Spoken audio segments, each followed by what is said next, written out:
Welcome, guys, to How the Frack We Got Here, a show that takes the news and events of the week and try to make sense out of it all. I'm your host and most Will Buchanan, and on this show, we simply are all about the facts. There are plenty of news stations out there that simply want to do anything short but inform you. Here at How the Frack We Got Here, that's all we believe in. We go up to the left, we go up to the right, we go up to the middle of independence. We go after all sides because there's more than one side of a story to everything. And you need to know it all in order to actually formulate your own opinion. And that's what we try to do here at How the Frack We Got Here. Thanks for listening, and hold on. It's going to be fun. All right, guys. Today's date, March the 15th, 2023, and this is How the Frack We Got Here. I'm your host, most Will Buchanan. How the Frack We Got Here. We do take the events of the week and try to make sense out of it all. Before we get started, guys, to let you know that even though we are a news podcast, we do try to watch our language, but at the same time, there may be things that might be shown that might be too intense for younger viewers, so viewer discretion is advised. Aside from that, welcome. So, where do we go to from here on this wonderful midweek? Well, for the simple fact of the matter, guys, Biden may be in damage control, considering that he just may have walked back one of his campaign promises. A new oil drilling project in Alaska has the green light from the Biden administration. Climate activists fought hard to stop this initiative called the Willow Master Development Plan. It's a reversal for the White House and the president, who, as a candidate, promised to move the country away from fossil fuels. NBC News White House correspondent Carol Lee joins us now with more on this. So, Carol, first of all, what do we know about the scope of this project and why the administration ultimately decided to approve it? And how are some Democrats reacting to this?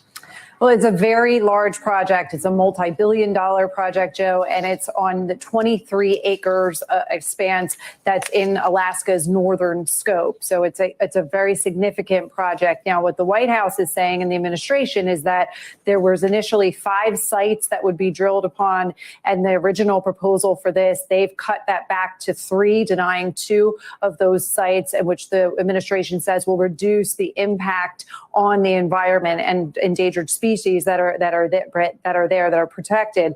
Now, they're also saying that this is something that they had little choice to do, making the case that there was potential legal challenges coming, and that the president didn't really have a choice here. And as for Democrats, you're seeing some criticism from Democrats. Environmentalists are outraged by this, saying that this is a reversal by President Biden in terms of his commitments to addressing climate change.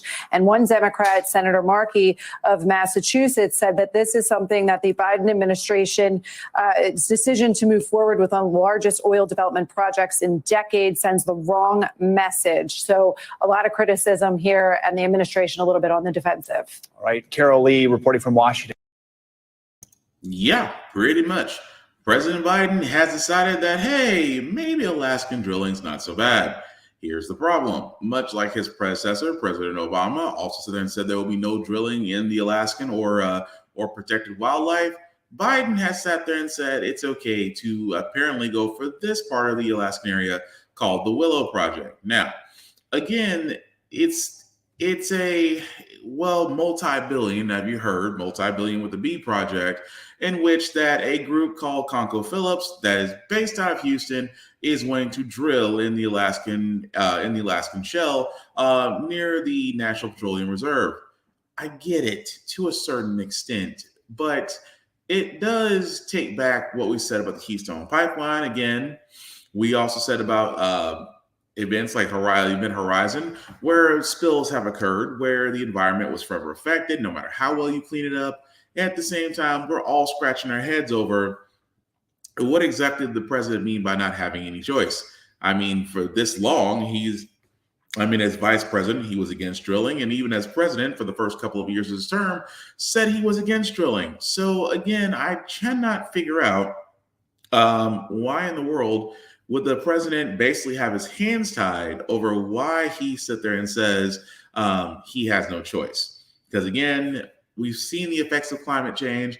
We do know that the fact of drilling into the earth, releasing more carbon emissions, also that fracking is still continuing, even though it's really considered a dead industry, but there's still some companies that are still doing it.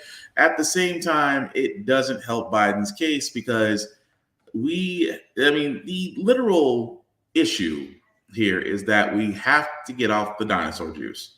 Fossil fuels are not infinite. There is a finite number. And of course, it could be tomorrow, it could be 10 years from now, 50 years, or even 100 years from now or more. But eventually, that fossil fuel will run to its last drop. However, people, when they say, well, alternative fuels, and you see these batteries that are lighting on fire and things of that nature, I mean, it's almost as if I could hear the previous I can't think of his name for saving my life. The previous John McCain. There we go. John McCain had said, when Sarah Palin, remember John McCain, Sarah Palin, drill, baby, drill, baby, drill, baby, drill. They were just a few years off. But yet they're still, it looks like they're going to get what they wanted to, even though Alaska Natives are against this, environmentalists are against this, and even some Democrats are against this. Now, of course, as president, not every decision is going to be popular, but in this case, it is hard to argue why in the world did he allow this on 3 remote areas in Alaska, especially when the fact of the matter is that we've seen what happens with pipelines. Pipelines are not secure. They are environmentally messy if something happens. And the adverse effect that where it's affected is never the same. But again, still can't figure out how Biden has his hands tied in a legal matter when all he has to do is sit there and say is no, as he did in the first 2 years of his campaign.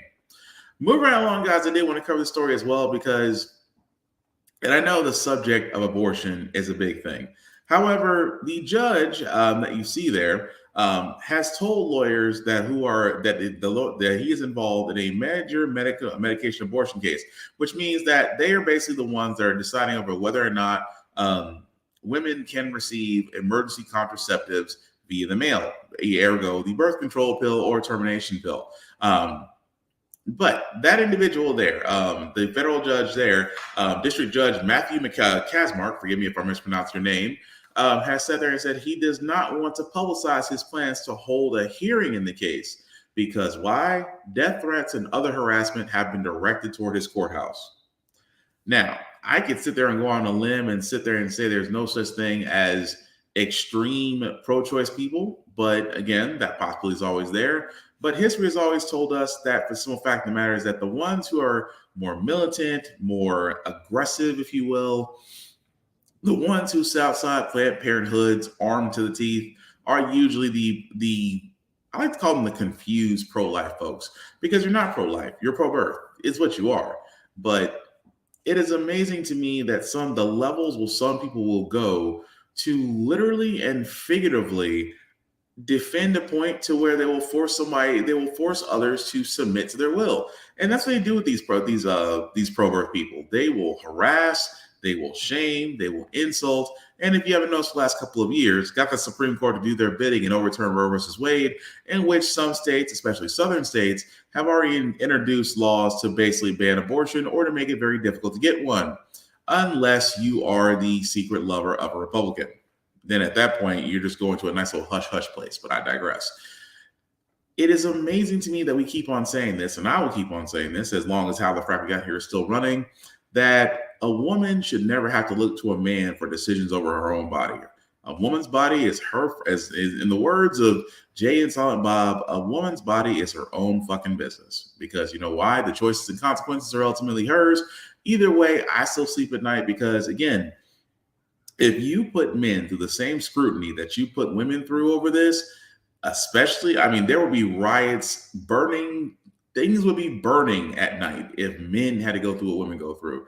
But I'm just pointing that out, that this level of abortion, as far as the subject of it, because no matter what a lot of people think, you could be pro-birth all you want, but unless you're having the child, unless your body's at risk, you really don't have a leg to stand on the situation.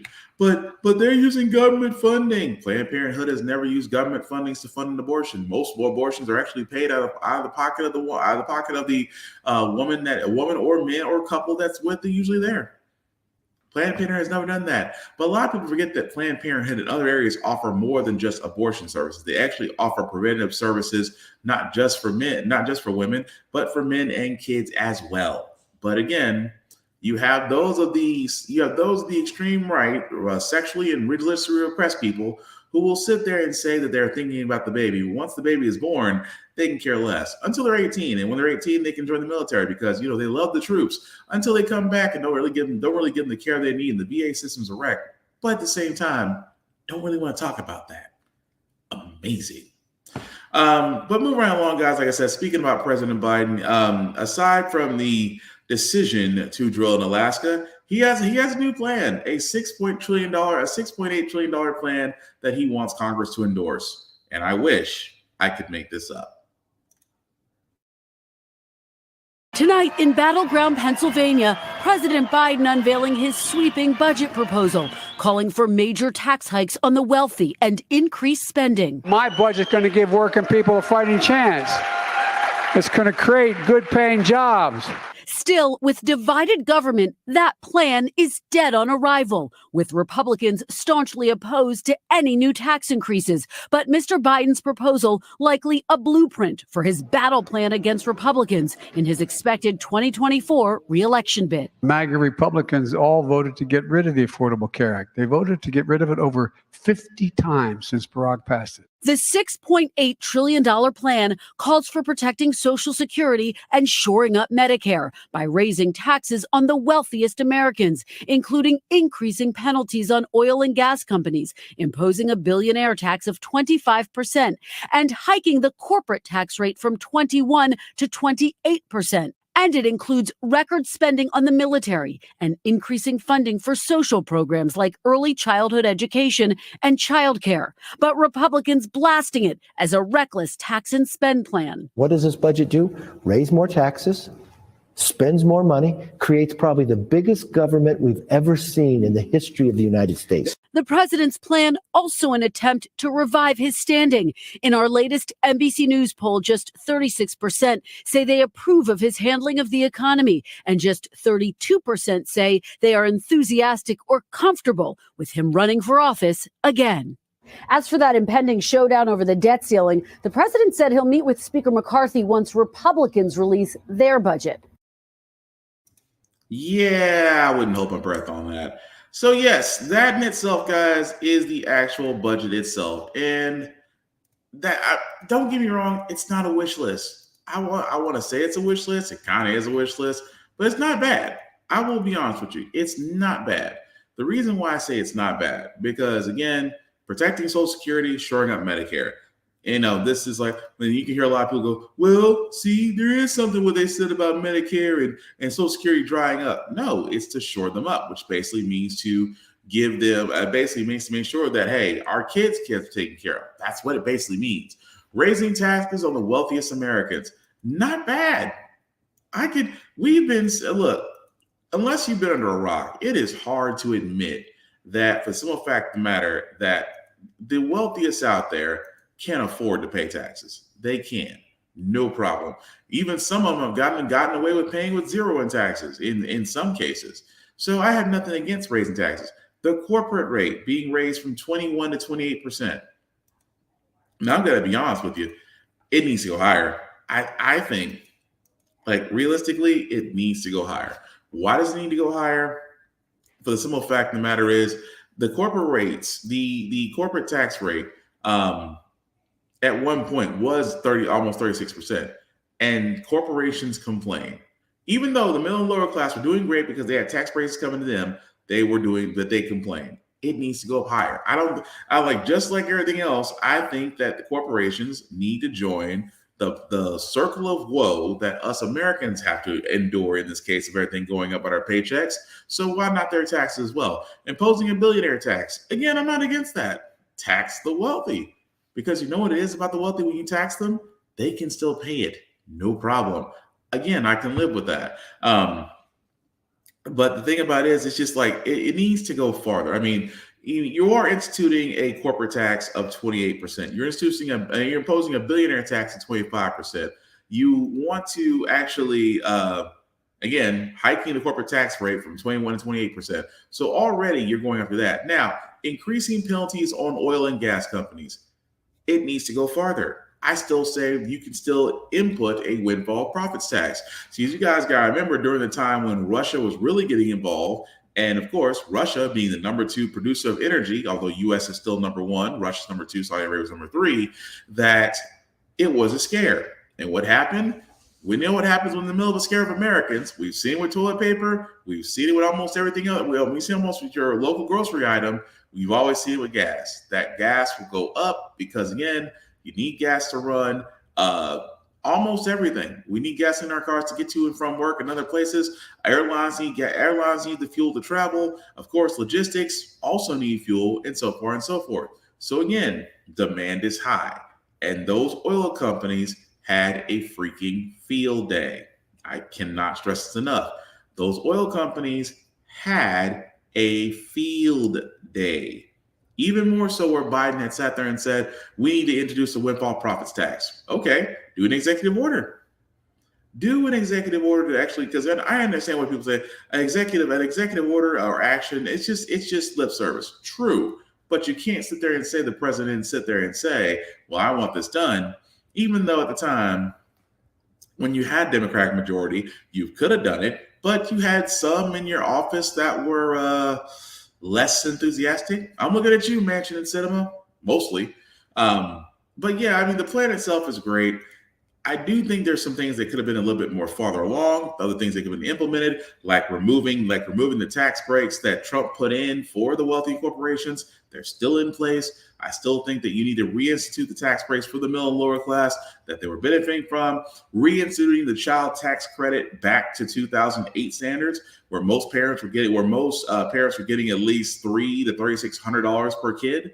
Because let's be honest, that's the reason. That's also the reason why tax time is a little bit of relief for some families, because you do get a little bit of money that you can actually use to pay some bills, catch up on things, or things of that nature. It's just that simple.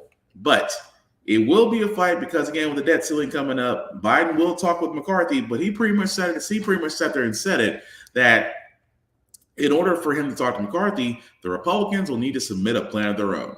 And let's be honest, we've seen the plans that Republicans have submitted. They want to cut, so they would love to privatize Social Security and Medicare, because why? There's money in that. There's money in privatization, and Republicans will sit there and destroy something almost to the point to where they can take it over in order to get it. But some fact of the matter, they still want to cut programs like education. You have seen Republicans step forward and say we should be correcting these teachers, which again is another story we're going to get to later.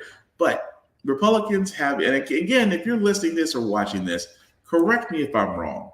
But what is the last bit of measures or laws proposed that Republicans have submitted that have actually benefited the American people, not corporations, not rich people, benefited the middle and lower classes that Republicans have submitted, and it was widely approved? Because the last thing I can think of was expanding on the Medicare Part D prescription plan that was done under Bush 2.0. Outside of that, can't think of nothing.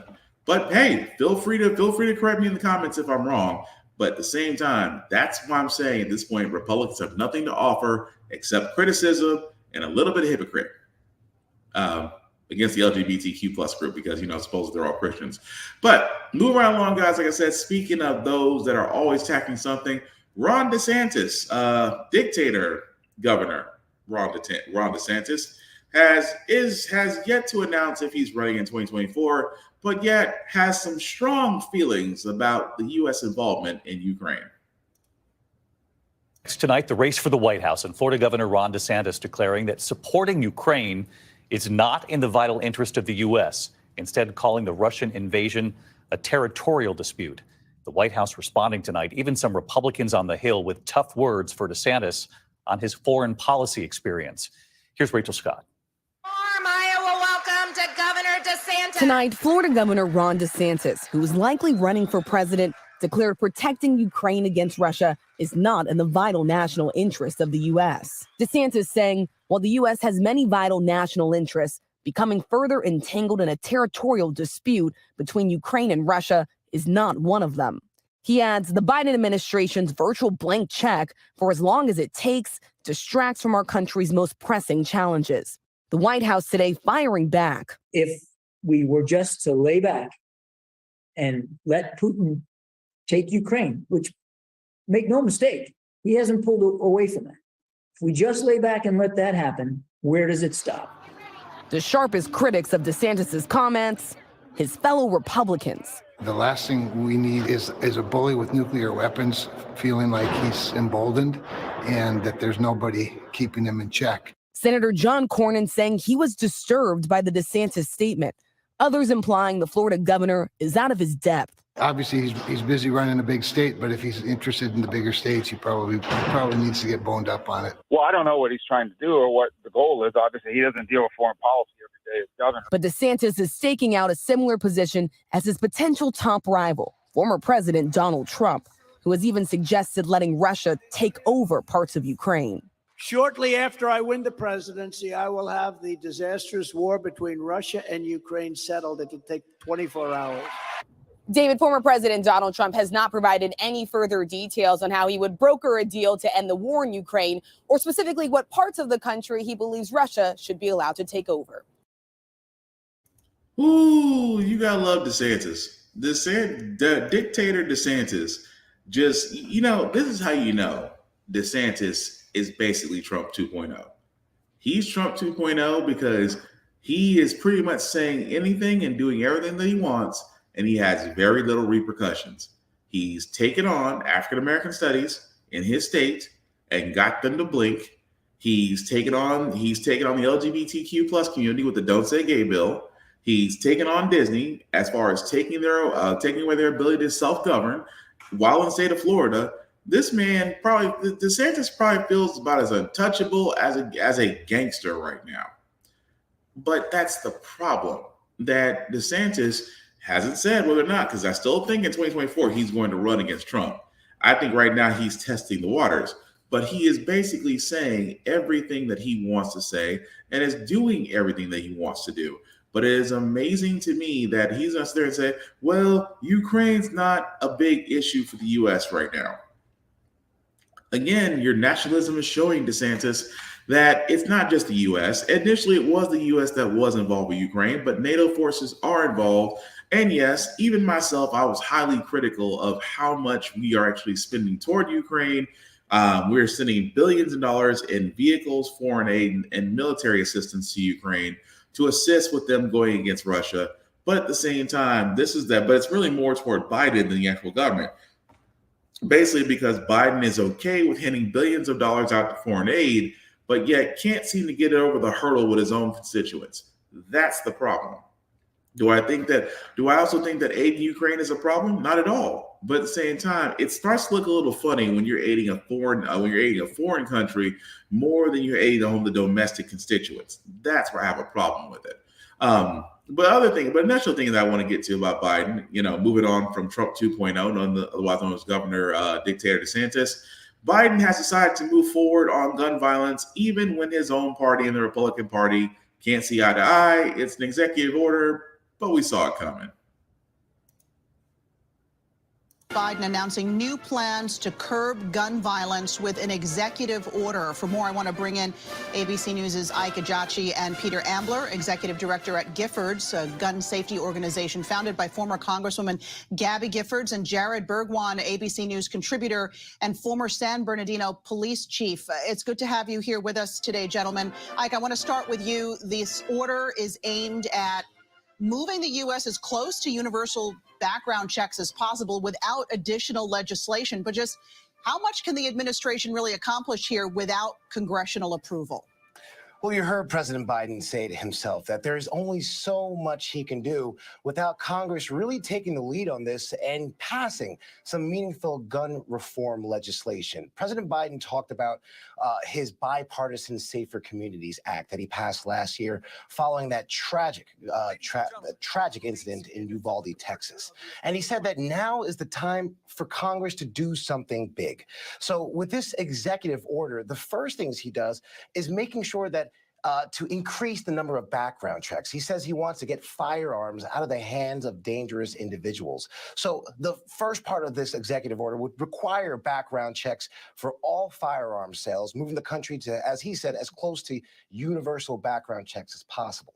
President Biden was calling on a federal program that promoted red flag laws across the country. He wants to ramp up efforts to hold the gun industry accountable. You heard President Biden talking about calling for an independent government study that analyzes how these gun manufacturers actually advertise to minors. And lastly, President Biden spoke about the need to have a federal response after these tragedies. He talked about how in times of hurricanes and tornadoes, FEMA often deploys federal, state, local, and even nonprofit organizations to assist. President Biden wants the same type of federal response to take place as soon as these mass shooting incidents happen anywhere across the country. But again, this is essentially the extent of which he can do. He said it himself that he needs Congress to really ban those larger tasks that he's calling for, banning the assault weapons, banning high-capacity magazines, things of that nature, something that he talked about doing back in 1994 that really saw a decline in mass shootings related to assault weapons. He's called on Congress to do the same thing again and hopefully get these numbers down. Peter, I'd like your thoughts on whether or not you think this executive order is really going to move the needle when it comes to gun violence in this country, because there have been at least 110 mass shootings in the U.S. so far this year. More than 8,300 Americans have died due to gun violence so far this year. Clearly, that 2022 gun law didn't go far enough. Will this executive order help to move that along? Thanks for having me. This executive order absolutely will move the ball forward. What this country needs desperately is an ongoing response to the epidemic of gun violence in this country. That's what President Biden is doing here today. The media's most important part of this proposal builds on the success of the bipartisan Safer Communities Act, and like he said, gets us as close to universal background checks as possible. The president is really in that sweet spot today, where he's talking about policy that has been proven to be effective. States that have universal background checks are safer than states that do not.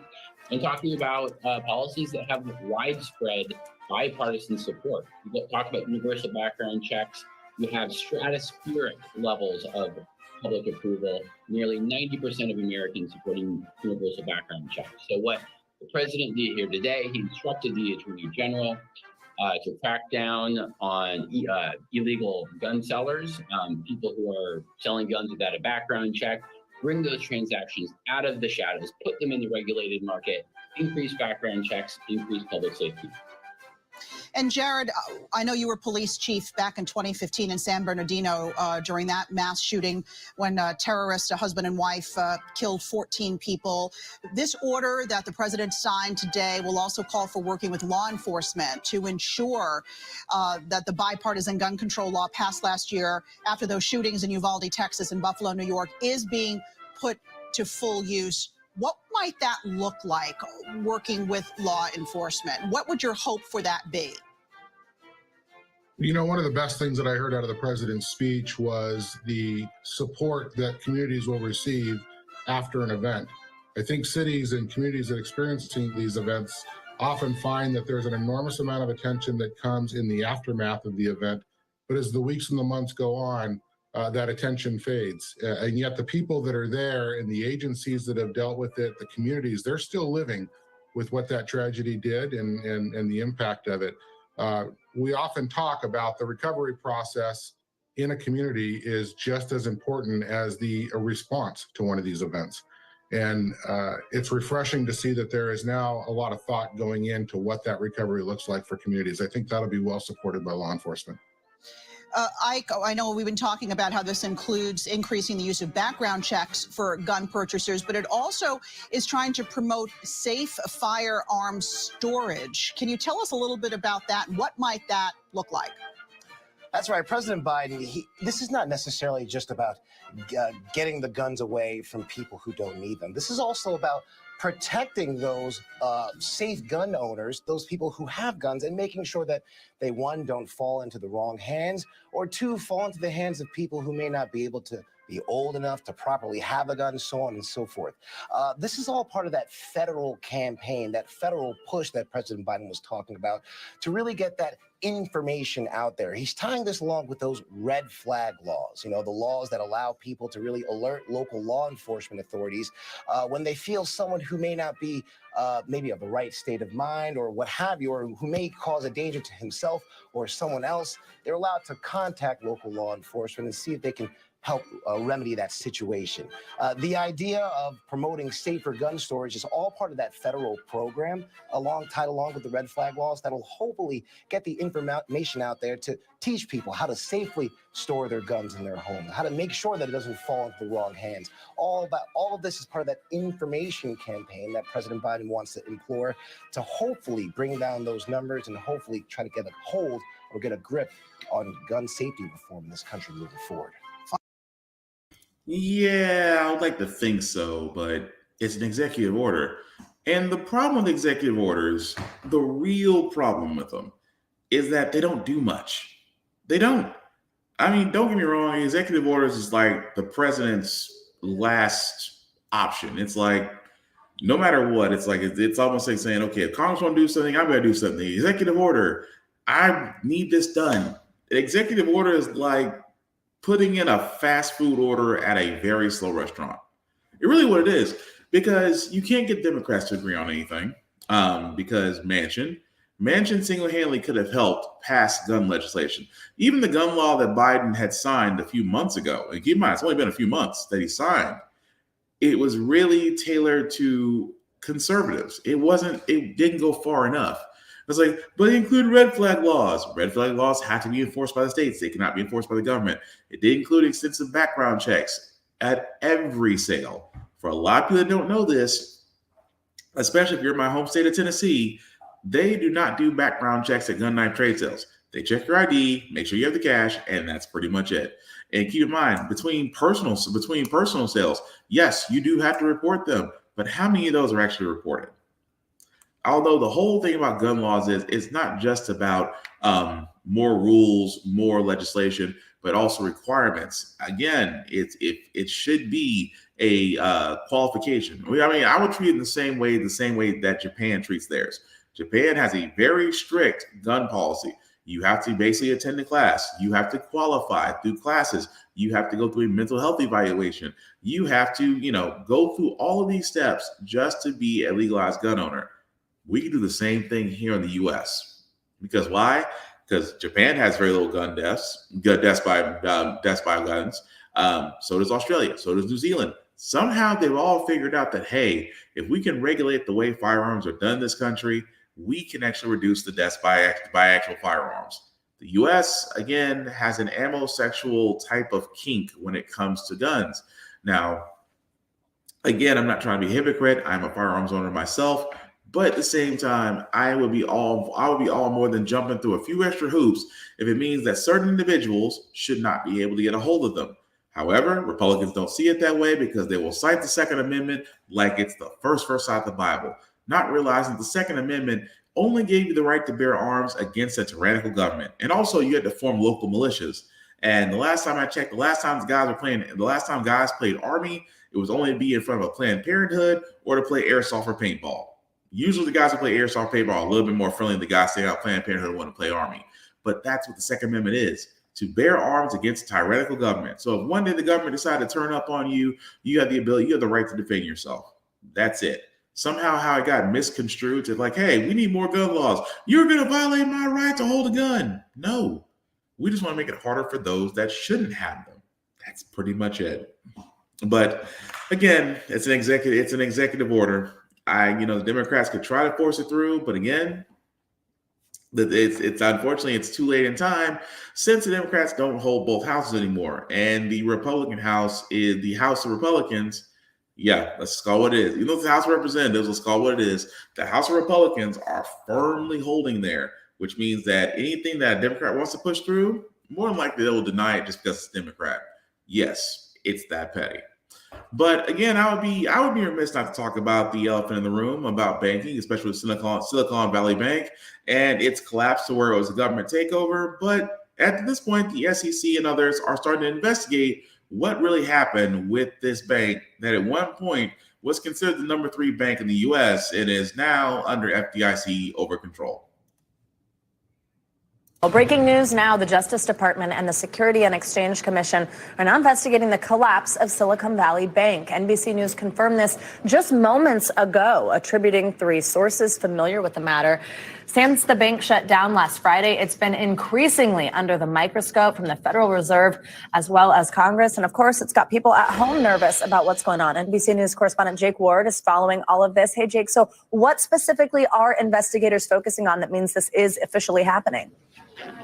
Well, investigators, according to the Washington Post, both in Washington, D.C. and here in San Francisco, are looking at a combination of factors at Silicon Valley Bank, including some allegations of insider trading. According to regulatory filings, we know that the CEO, just a couple of weeks before last week's collapse, sold about $3.6 million worth of stock. And so it seems that they'll be looking closely at that. Of course, this is just a probe. We don't know if any sort of charges, any specific charges of wrongdoing are going to be alleged here. But at this point, certainly a lot of heat coming down on the leadership of Silicon Valley Bank, which is, of course, under the control of the FDIC at this hour. Jake, we've also, of course, been talking about how the Biden administration is taking action, try to prevent these ripple effects from these bank closures. So then the next question, which is on a lot of people's minds at home, could regional banks be impacted by this? Smaller banks, less capital, is that a concern? Yeah, it is a concern, you guys. I mean, what we're talking about here is these sort of mid-sized banks, regional banks that, once upon a time before 1985 would have just been, the sort of one bank in the one building in your small town, and have since grown to this weird size in which they are a little too small to be the kind of bank that's adequately diversified from the perspective of analysts, and also big enough to have this kind of problem that we saw with Silicon Valley Bank, where panic in one bank leads to another bank, Signature Bank being shut down. That's why, as of yesterday, Moody's announced that it was looking at 7 regional banks at possibly downgrading their credit rating. And this morning is talking about bringing down its outlook on the entire banking sector. So regional banks definitely under really serious focus today, you guys. Yeah. Again, what I find amazing? That somewhere Senator Elizabeth Warren is going, I told you so. Because keep in mind, Elizabeth Warren had sat there and said, if you mess with the Dodd-Frank regulations that were back in 2018, which basically said that, again, for a lot of people don't know, here's a history lesson. There once was an act called the Glass-Steagall Act, which helps commercial banks, smaller banks, and basically put a wall between them. Commercial banks couldn't go to small banks because, again, commercial banks are greedy. They always want more money to play around with, especially to bet in Walmart, to basically bet in Wall Street, as well as to put money toward lending and borrowing in order to actually increase profits. When they took away the Glass-Steagall Act, that's actually what led to the collapse around Bush 2.0, which we called a recession. We didn't call it a depression. It was a recession, Fun little play on words there. This led to the Dodd-Frank Act, which basically is to restore some parts of Glass-Steagall to where, again, started to put walls, not as many walls as Glass-Steagall, but enough walls to the point to where commercial banks, again, couldn't go after smaller banks.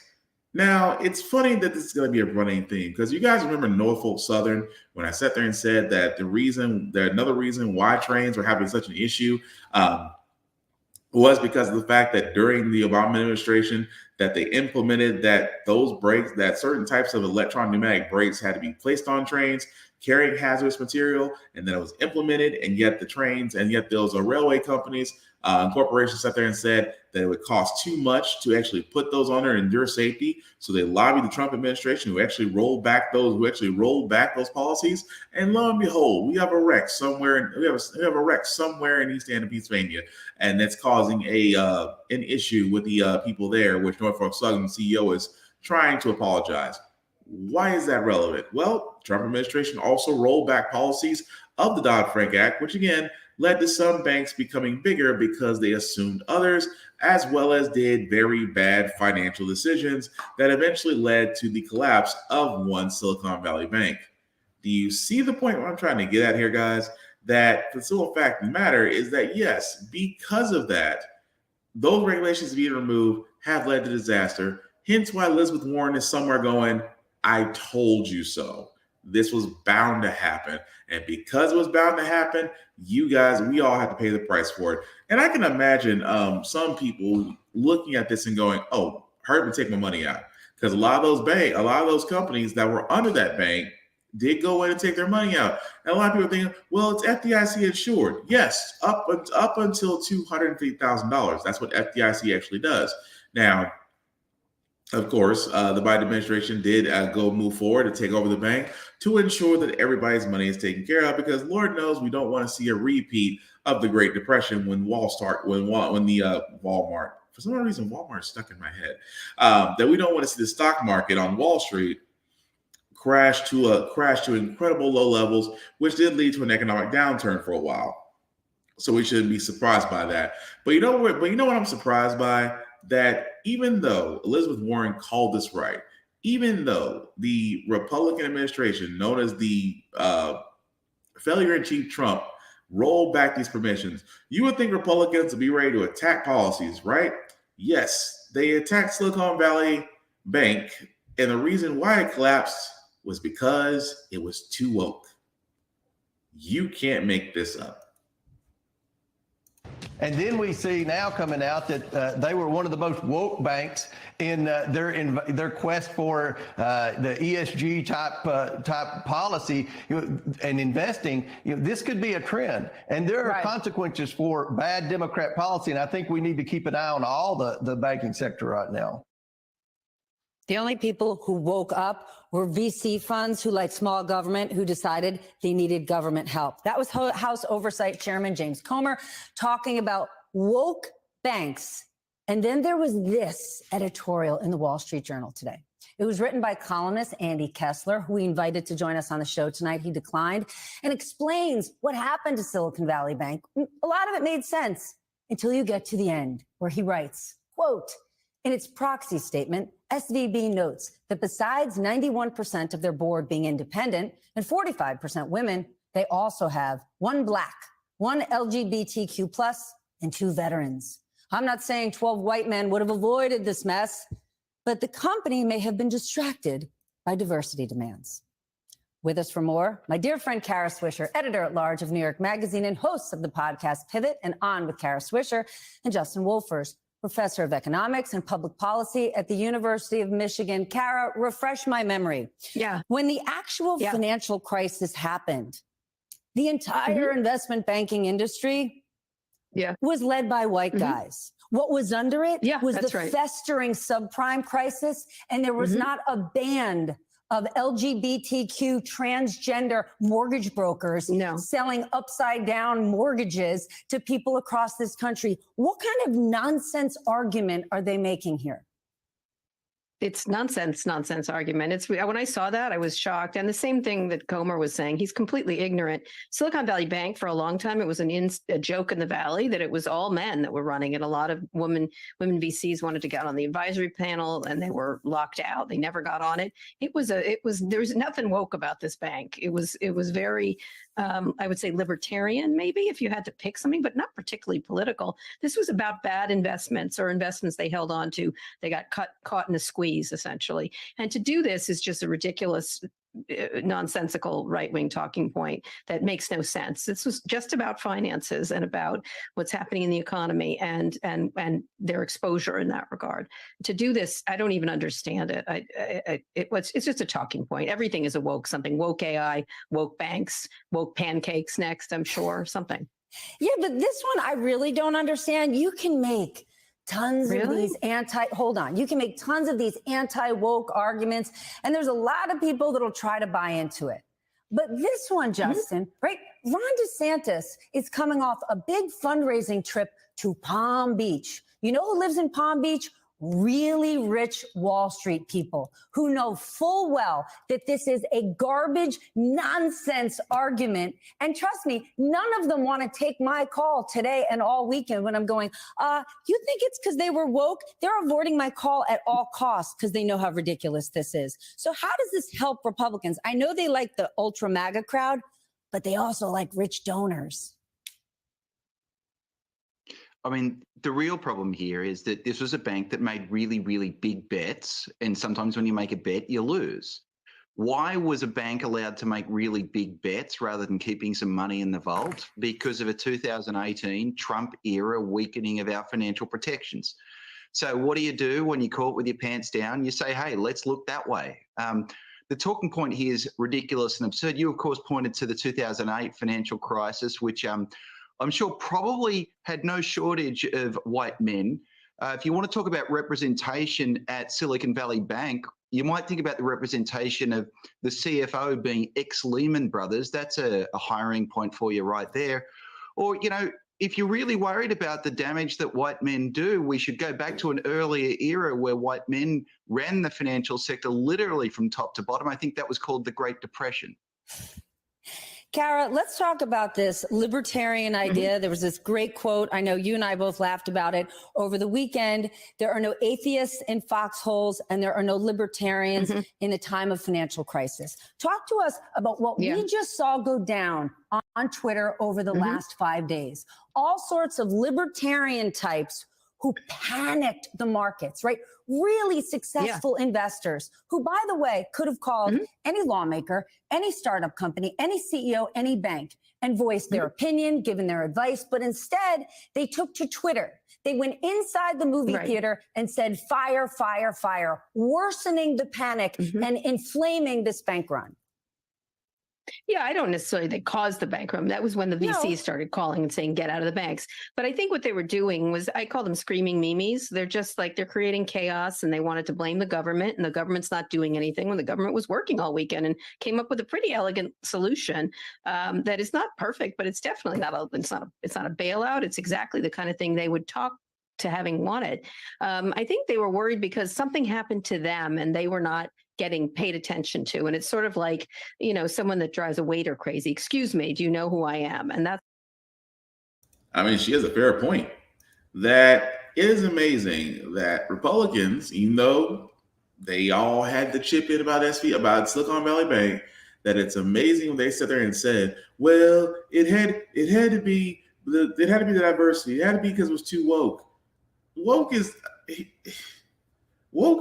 not the buzzword that a lot of you unseasoned mayo think it is. I mean, woke is literally just understanding you're being aware of the world, even though they might not affect you the same way it affects someone else. But Silicon Valley Bank didn't go down because it was woke.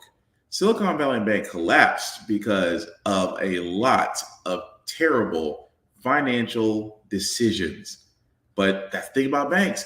Banks, along with the government, along with the IRS, are probably some of the most, along with Wall Street, are some of the most widely gray areas that they can operate in.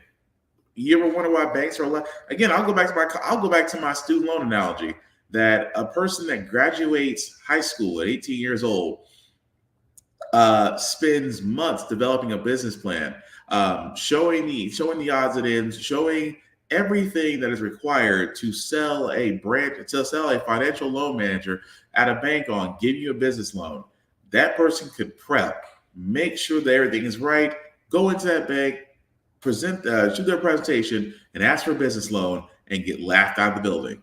Because they'll sit there and say, there's no way we're giving this individual $5,000 or $10,000 or $20,000 to start a business. No way we can do that. We can't give that to an 18-year-old. Could you imagine giving an 18-year-old $10,000 or $20,000 or more at 18 and expecting it back? That's ridiculous.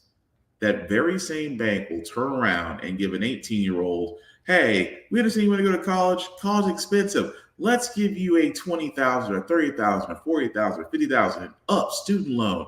Don't worry about the interest. Don't worry about the payments, because you know why? By the time you get out of college, you're gonna have a great paying job. You'll be able to pay this back, no problem. And like most college students, you buy the lie.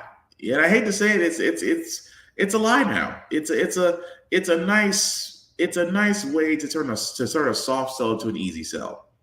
That yes, college students sign up for it, but you're sitting there and telling me that a bank will do literally predatory practices of student loans on 18-year-old kids, but won't turn around and get that same 18-year-old $20,000 or $30,000 or even $10,000 start a business. You want to know why? Because you won't make any money off a business owner, because that business owner's First thing a business is to do is to pay back the loan, so all the money they are recouping is profit. Most banks know this. You know what banks do love? Student loans. Why? Number one, there's still no regulation on how they're done. There's no cap on the interest. And the beauty part about the whole thing is they have lobbied Congress strong enough to sit there and say, no matter what, unless you are filing a Chapter 11 bankruptcy, that you can remove student loans off your debt. That either you pay them off or they follow you to the grave. And it's messed up. And that's just the banks. Don't get me started on Wall Street and what the things they can pull. But that's the problem with these banks. They can play with our money like it's one giant set of monopoly. And even though the government have taken over Silicon Valley Bank, you guys have heard me talk about Wells Fargo. How Wells Fargo is still in operation after multiple times of catching themselves with identity theft. I am amazed because every time they're caught, they pay a fine, the CEO may resign, and they just keep trucking along. But that just goes to show you the level of power these banks truly do have. And at the same time, how Silicon Valley Bank may have other things going on, because there is a chance, and albeit it's a rumor, that the board of directors and others may have known the collapse was coming and decided to pull out. I wish I could make that up, but again, we'll follow that story as it develops. But speaking of story as it develops, guys, this is still funny to me because when it comes to Mike Pence, why are we surprised now, because he's come as a presidential candidate, that he really wants to keep talking about January 6th when he really should have done it when they asked him? You'll know what I mean in a minute. NBC's Ali Rafa with more on former Vice President Mike Pence's pretty fiery comments about Donald Trump. So, Ali, welcome. What did he say? Former Vice President Mike Pence not mincing words in a speech overnight, delivering his most blistering comments yet about his former boss and his role in the January 6th attack on the Capitol, saying, quote, President Trump was wrong. I had no right to overturn the election, and his reckless words endangered my family and everyone at the Capitol that day. And I know that history will hold Donald Trump accountable. His criticism coming as the former president tries to carve his way back to the White House, making his 2024 Iowa debut Monday on the heels of his likely top primary rival's first appearance in the same state. Florida Governor Ron DeSantis, still not officially in the race, promoting his book in stump-style speeches Friday while taking swipes at both President Biden and his Republican predecessor. While Mr. Trump makes his pitch nearly 1,000 miles away in New York, his former attorney Michael Cohen will testify before a grand jury investigating hush money payments he made on behalf of the then 2016 candidate to former adult film star Stormy Daniels. Mr. Trump denies any wrongdoing and says he never had an affair. All of this coming as New York prosecutors signal a possible indictment soon in the ongoing probe into his business affairs, inviting him to testify before a grand jury next week. The former president hoping his legal perils don't hurt his chances politically after new polling shows a still strong but slipping hold on Iowa Republicans. Yeah, Mike Pence saying, oh, I am not going to do that. I'm like, you could have sat there and told us when it happened. Oh, President Trump was wrong. I had no right to overturn the election. You're saying it now because it's safe. You're saying it now because it's safe and because you're running for 2024. Keep in mind, folks, this whole thing is one big old chess game. One big chess game indeed. That for the simple fact of the matter is that Pence is setting him up saying, Trump is his own man. I was his vice president. I didn't follow what he was doing. We could already see the separation. The Republican Party has already separated from Trump. 2024 is going to be a very entertaining year if Trump is not in jail by then. And on top of that, again, with given indictments, we don't know what these indictments are, that his former personal lawyer / fixer, Michael Cohen, may come out. Who knows what he's saying as far as the indictment goes. So again, if Trump somehow makes it to 2024 unscathed, I will be impressed, because in 2024, you can bet he's going to run, because when he's president, for some odd reason, he's untouchable. I mean, even when this was all coming out when he was president, the Justice Department, albeit under William Barr, first under Jeff Sessions, then under William Burr, didn't do anything. IRS, which was actually handled by Steve Mnuchin, the director of the Treasury at the time, didn't do anything. But now that he's no longer president, he's a private citizen, all gloves are off. But I'm still waiting to see what happens. I mean, because again, Trump is fighting multiple lawsuits on different levels. If you're one of his lawyers, it's Christmas time for the hours of for the billable hours you put in. But again, we'll see what happens. The last story we got before I get to our feel good segment, guys. Again, stories like this are the reason why I keep sharing them. The reason why I keep saying that justice and the justice system is broken, but really the justice system was never broken. It was working perfectly. It was never designed for us. As a man who was awarded a 400-year prison sentence is now freed because, again, they finally figured out he wasn't the one that did it.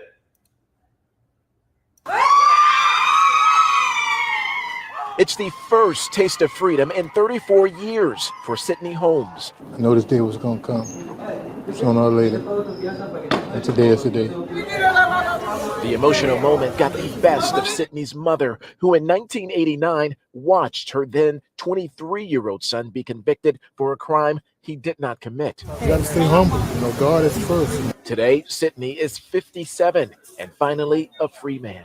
I can't put it into words. I don't. It's overwhelming. Did you ever doubt today was possible? I never doubted because I kept my faith.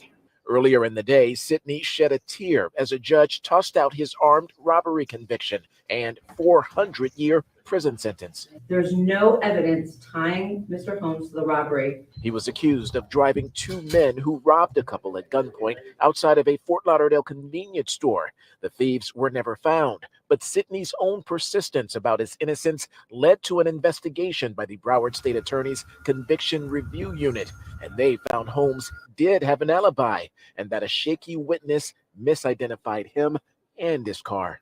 And ultimately, all of us came to the same conclusion that this man was wrongfully convicted, that this man shouldn't have been in prison, and we needed to get him out right now. Decades of lost time, but a chance at a fresh start without any animosity or anger. Well, you know, the Christian faith I have, I can't just have to keep moving. And that's the thing, when you think about that how many more stories like that are sitting in prison right now, that a man like Mr. Holmes, who again accused of something he didn't do, was awarded a 400-year prison sentence. 400 years. I mean, obviously, no one is going to outlive that prison sentence. Nobody. But for the simple fact of the matter, it's just that level of, well, they stand and say, number one, the witness misidentified him. Number two, you didn't really find the true robbers. And again, it just goes to show you back then, again, these cases had so many holes in them that it just makes you wonder how recently made history as literally and figuratively did the prosecution get away with this? Because for me, I would be like, if they are alive, they should be charged. Because how did you convict this person? Because it couldn't have been fair. It couldn't have been valid. But to sit there and say, I mean, the man is at peace. I hope he gets restitution for those 20 years he lost. I truly hope he does. Because how else can you sit there and really give a man back what he's lost when he did nothing wrong? That in itself needs to be looked into, and that's the reason why the Innocence Project and other similar pro-law projects like that should exist. Because no telling, if we looked at our nation system of prisons and looked each of these inmates, how many more will we find that were innocent, but yet for some odd reason justice denied them? That's all I'm saying. That's the reason why I'm for it, and we'll keep sharing them. But hey, we're going to move on to our feel-good segment, because usually on How the Frack we got here, usually we talk about doom and gloom. I mean, the stories we talk about make you doom and gloom and make you kind of lose faith in humanity a little bit. But hey, it's hump day Wednesday. Tomorrow will be Friday, which is Thursday. We will leave you guys out with some good vibrations. And this one, I believe, because I try to find something that goes beyond Black History Month. Because number one, we got the short end of the stick given the shortest month of the year. But at the same time, it's always been Black 365. And there's actually, this story is history in the making, as Star Andrews has done something that has never been done in U.S. figure skating championships. She was the first. Black woman to medal at the U.S. Figure Skating Championships in 35 years. Star's performance was praised not only for its technical skill and artistry, but also for breaking barriers and inspiring young Black girls across the country. Star's journey to this achievement has been marked by both triumph and adversity, including her experience with a heart condition called supraventricular tachycardia and her perseverance in the face of racism and discrimination within the figure skating world. Joining us now is Star herself to discuss her experience and what this momentous achievement means for her and for the sport of figure skating. Star, so great to have you with us tonight. Thank you. Pleasure to be here. And a huge congratulations to you on recently becoming the first Black woman to medal at the U.S. Figure Skating Championships in 35 years. So how did that feel in that moment? We're showing your picture right now, on your knees, hand to your head, just seemingly in disbelief. It was an amazing experience, and I've been to a good few national championships.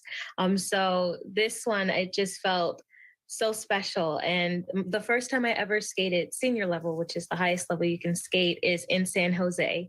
And we were back at San Jose earlier this year, and I was super excited to have medaled there, my first senior U.S. championship medal ever. So I was really excited. Understandably. So talk to me about your journey to figure skating. How did you start and what motivated you to continue? So I started at the young age of 3.5. Wow. And my mom introduced me since I could walk, very, very small. And I loved it as soon as I saw my mom skating. I was like, it looks so fun and I want to get out there too. And when she put me on those skates and got me on the ice, I just loved it.